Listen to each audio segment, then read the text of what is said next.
Hello, dear colleagues and friends. This is a great pleasure to be here today.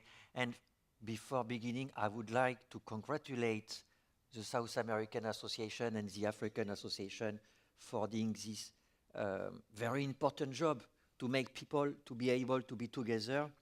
And I would like to congratulate too Petrus and Naufel for dedicating so much for our community, for their country, and for their continent. Thank you.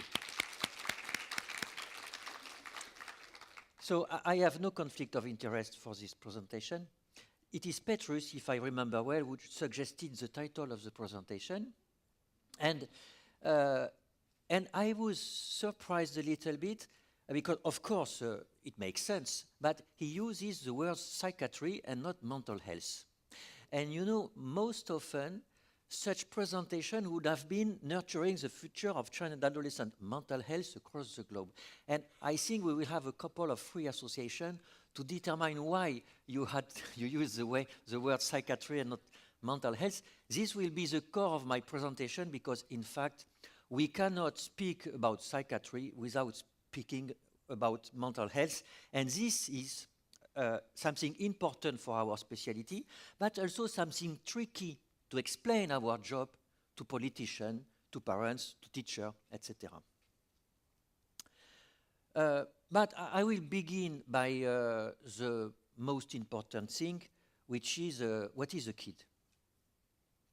So it begins by pregnancy, obviously. And of course, pregnancy, you know, this is the way the baby is designed, and it can raise some problem after, and child and adolescent psychiatric problem in particular. You have parenting very close to pregnancy, and you know, of course, also how parenting is very important for the development of a child. School, this is the same, and society. And so I think this is the very basis of a kid. Things become a little bit more complex because within society, you have things like culture. And obviously, we underestimate a lot the role of culture in the development of human beings. And I have a hypothesis with that. You know, what is the most important country in the development of research in child and adolescent psychiatry? United States of America. They do the most work. Extremely highbrow scientific research in child and adolescent psychiatry. And of course, you know that United States of America have a short history. And I think this is the reason why, for them, this is not something natural to deal with history and culture. And there are many countries in the world where history comes from several thousands of years. And when you live in such countries, this has a strong influence on how we live together. And I point, of course, religion, which is a major issue about history and culture. And you know that religion has an impact on child and adolescent psychiatrist problem. For instance, this is a protective factor of suicide and addiction. But there are many other things. Stigma. Society can induce stigma. The color of the skin, of course. And we live in a country where this has raised problems in the past. The color of the hair. In my country, at the moment, if you are red hair, there is this incredible stigma in kids from 6 to 15. And we cannot know how to deal with these things, which is completely crazy. If you are fat, you know, if you are a big kid, you will be put apart, also for a crazy reason. In the past, if you have glasses, and of course, if you have a different sexual orientation. Life event. In some society, there is war. In most society, there is childhood abuse. And of course, this will have an impact on psychopathology. Well, I have forgotten biology, because a kid is not only a culture, a society, with parents, school, etc. We have organs, we have a brain, and I will use the term genes to consider all what is biological around the kid. Okay. So the problem now is that there is a mess of interaction between all this. Culture and religion influence parenting. Influence stigma. Some religion forbid to have some sexual orientation, for instance. There can be interaction between culture, religion, and school. Life events can be related to parenting, of course. You know, most often child abuse comes from the parents, etc., etc. And genes can interact with all those things. And so there is a level of complexity about where is a kid and how he can develop, which is incredible. Incredible, and in addition, we have no unique theoretical framework at the moment to describe this on a scientific point of view. This is a real issue because when we want to do science with this, we can only do a spot on some parts. And most often, you know, according to time, some spot will be in fashion. And so the other part of the picture will be forgotten. And obviously, at the moment, we love genes, and we say interaction, genes, environment, interaction. And when you look at what is environment, this is everything else than genes and so on. Okay, so if you consider this big mess, well, it makes the development of a kid. All this participate to the fact that the kid will grow in his body and his mind. And most often, this works. And most often, there is a good mental health, so-called good mental health, for most of kids on the planet. And this is magic. This is magic. Here, we should have a definition of mental health. Do you know, you all know the definition of health, given by WHO for health. This is well-being, social, psychological, etc., etc. So health for WHO, this is the modern definition of health. This is well-being. Do you know the definition of mental health given by WHO? Much later, definition of health comes from just after the Second World War, 1946. And definition of mental health is about 2001, something like that. And the definition of mental health is well-being and self-actualization and productivity. And this is curious, you know, health is well-being, mental health is well-being. And I think we should look closely into Occidental philosophy to determine that, because in fact this is typical to Occidental guys to separate what is mental and what is not mental. And this is the reason why, after all, we call health or mental health well-being. So, but what the main important is that most often, with all this, you have a kid with development and you have well-being. Okay. What is psychiatry? Now, what is child and adolescent psychiatry? This is completely different. First, you have a context. By definition, psychiatry is a medical specialty. And this is true all over the planet. All over the planet. So you have medicine and doctors. After you have institution, you have general practitioner. In many countries, general practitioners are at the first line to screen mental disorder with a school teacher.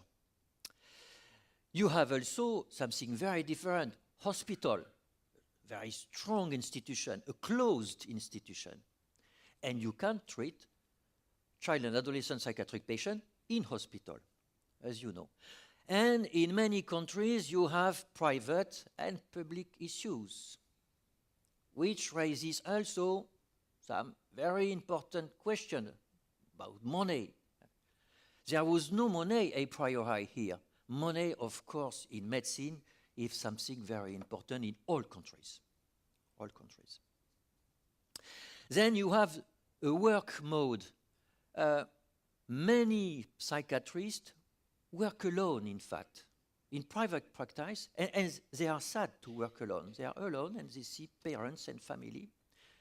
This is very curious. Here, you see, you had a whole society. A psychiatrist in private practice or a psychologist, this is the same, many are alone. And in hospitals, they are a team. But, you know, if you look at closely how work a team in hospital, there is a very strong hierarchy. There is boss. And you know why? Because this is, in an intensive care unit, if there is no boss, if there is always a debate to determine if we have to choke, to put a tube, etc., once the debate is done, the patient is died. So physicians have to be efficient. So they make decisions all the time. And so there is a need for a hierarchy so that when somebody say, we should do that, no, you will do that. No discussion. I am the boss and you do that immediately. And of course, you know, typically here, there is a society, in most society, we are in democracy, we debate, we take time to think, to decide things. In psychiatry, because of the hierarchical nature, this is, a psychiatric department is not a democracy. This is not a democracy. I say that to my collaborator most often. But this is reality. Research. Here, as I told you, you have no unique theoretical framework. You have anthropology, sociology, psychology, neuroscience, biology, etc. Many theoretical background. To be honest, in medical research at the moment, there is an ultra-dominant theoretical framework, which is biology and neuroscience. You have just to read the most famous journals in child and adolescent psychiatry. They publish mainly papers in epidemiology and in neuroscience, in the large meaning. And as I told you, there is a question of money and the notion of health insurance, which is very particular to medicine.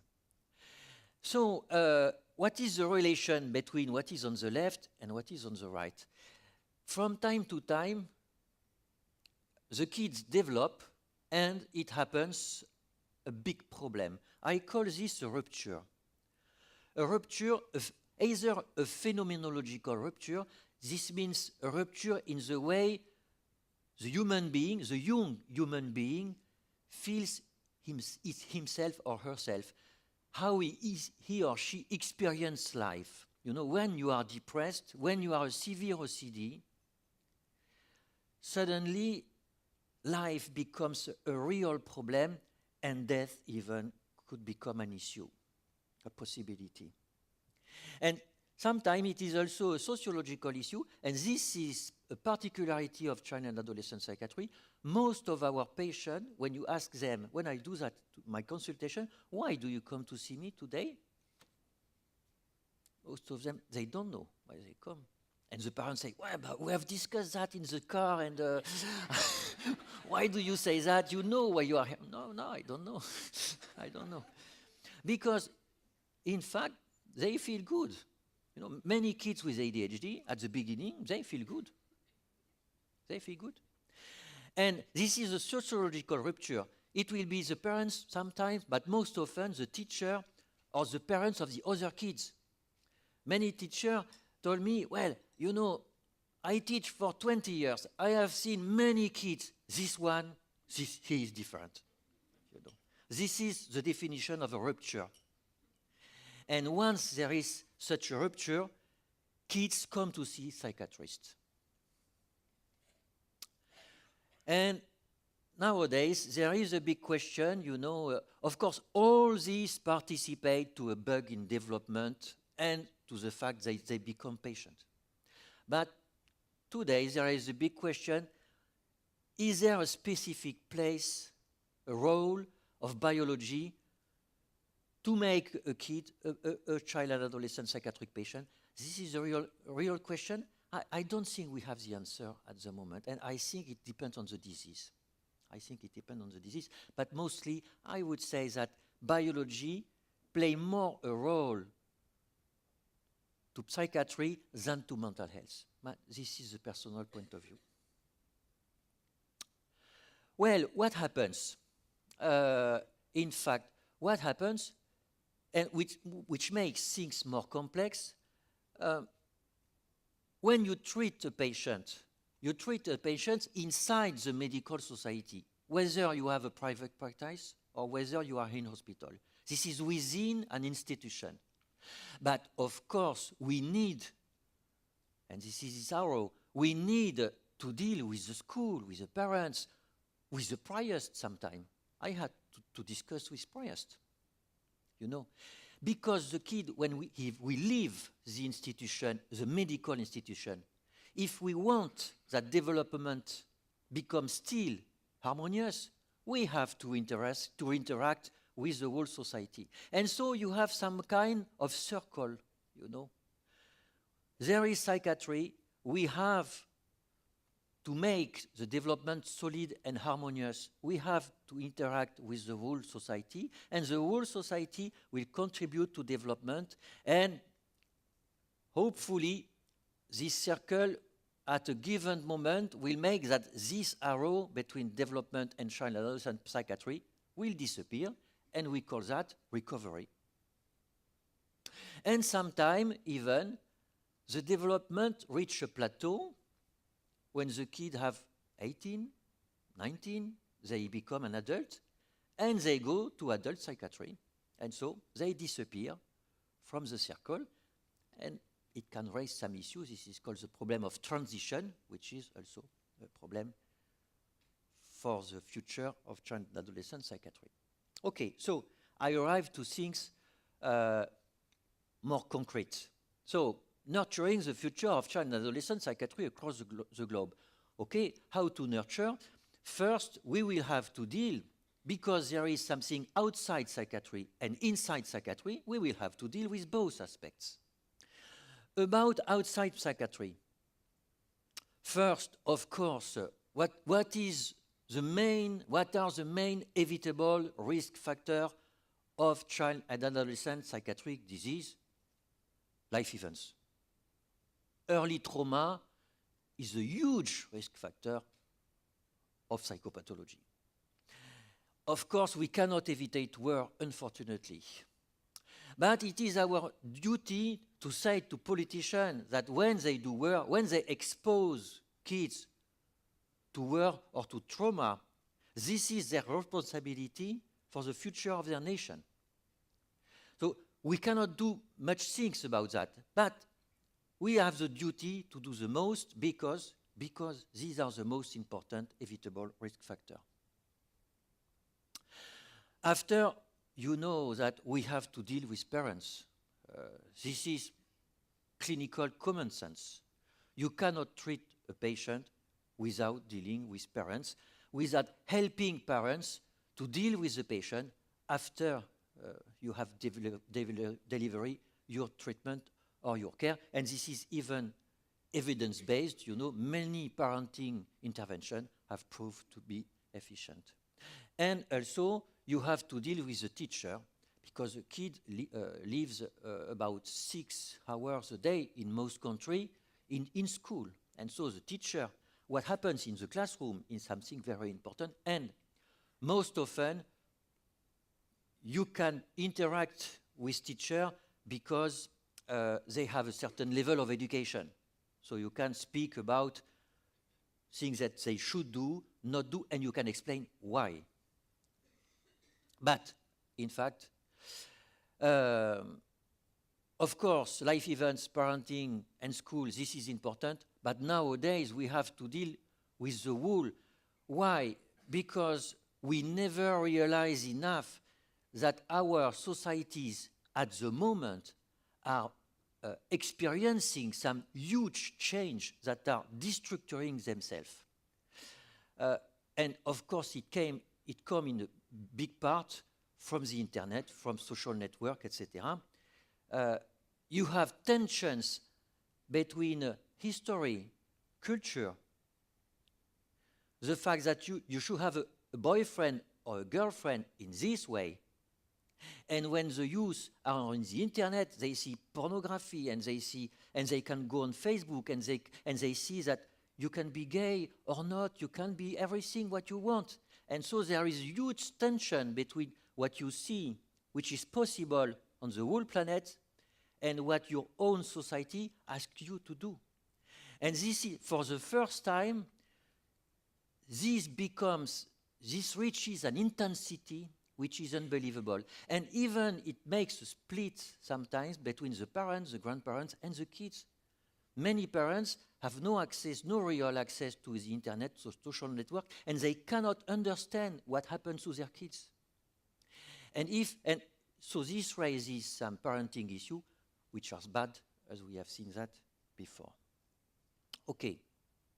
Now, about psychiatry, what should we do? First, I think that we have to say loud that child and adolescent psychiatry exists as a medical specialty. You know, the risk is to keep ourselves here and to say, well, our role is to deal with parents, school, society, religion, etc. But this is mental health in relation with psychiatry. But this is mental health. When you have a patient with anorexia nervosa and a BMI of 10, this is not a question of mental health. This is a question of medicine. And the prognosis of such a patient is the same as a Hodgkin disease, which is a type of leukemia. And we are shy sometimes. We say that we have disorders. We have no disease because we have no etiology, and so we cannot say that we have mental disease. They do not exist, etc. This is foolish. Mental disease exists. Do you know the etiology of Hodgkin disease? There is no etiology of Hodgkin disease. There is no mechanism. This is the same for acute leukemia. Do hematologists say leukemia is a blood disorder? No, leukemia is a disease. Anorexia nervosa is a disease. And we have even some kind of etiology for anorexia nervosa better than for Hodgkin disease. Don't be shy. Child and adolescent psychiatrists are physicians. This is a medical specialty, and we have disease like other disease, and they can be very severe disease. Very severe disease. Sometimes we have to put our patient in intensive care unit. This is reality. After, we have a specific role. We work in a team, but we have a specific role. And at the moment, there is a question within the planet, what should be the specific role of child and adolescent psychiatrists inside the team that deals with child and adolescent psychiatrist patients? And I think the answer to this question will be country dependent. So in United States, for instance, they have they go in a very particular direction. They specialize, they say, in drug prescription, to say it very quickly. No, this is not, I do not have any, there is no judgment of value about that. This is just what I observe. For instance, in some psychiatric department in the United States, it is psychologists who are at the head of the department. And why? Because, in fact, some psychiatrists are high experts in neuroscience and prescription of medication. And this is just a sociological observation. And perhaps this is good. I don't know. I have no answer about that.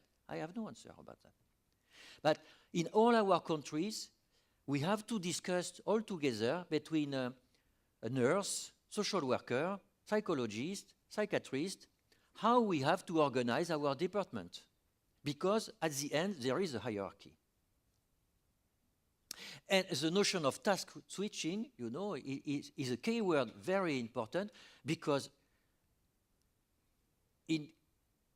in all planets, there is not enough child and adolescent psychiatrists to treat the number of patients that have problems. So the notion of task switching is important. We have to work together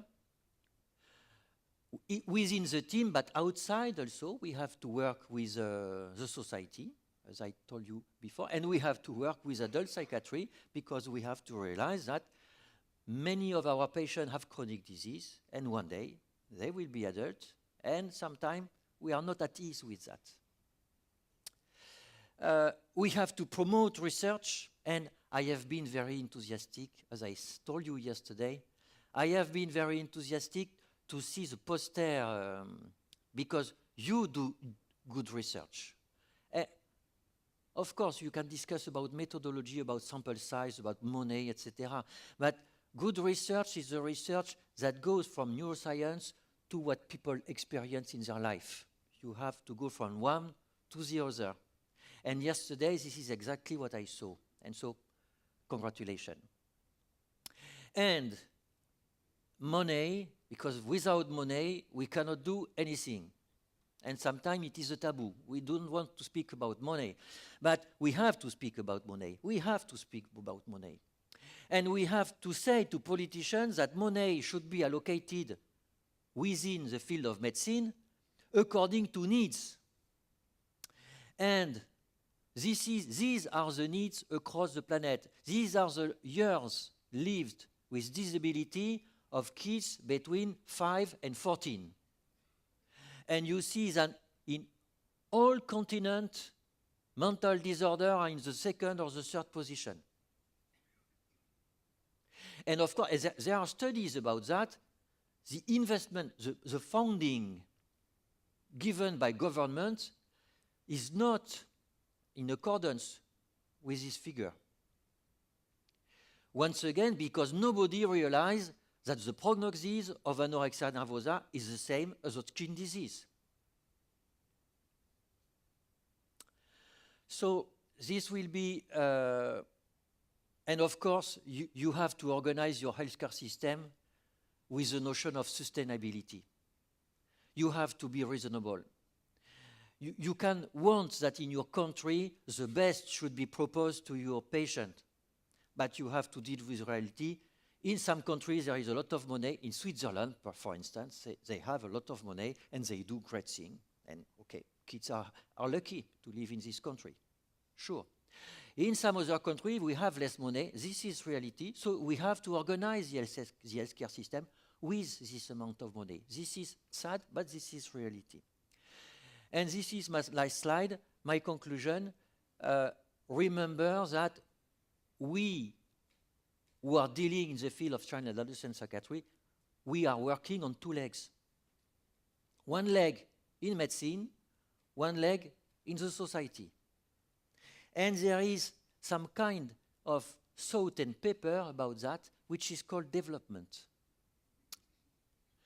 Because of development, there is a very good thing.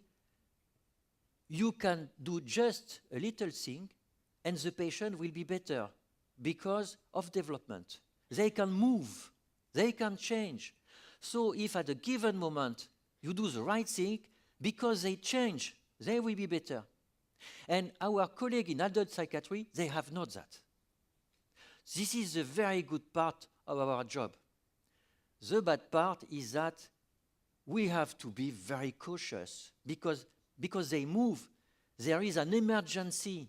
We have to act as soon as possible. We have not to wait. Waiting is not a possibility in child and adolescent psychiatry. And I thank you for your attention.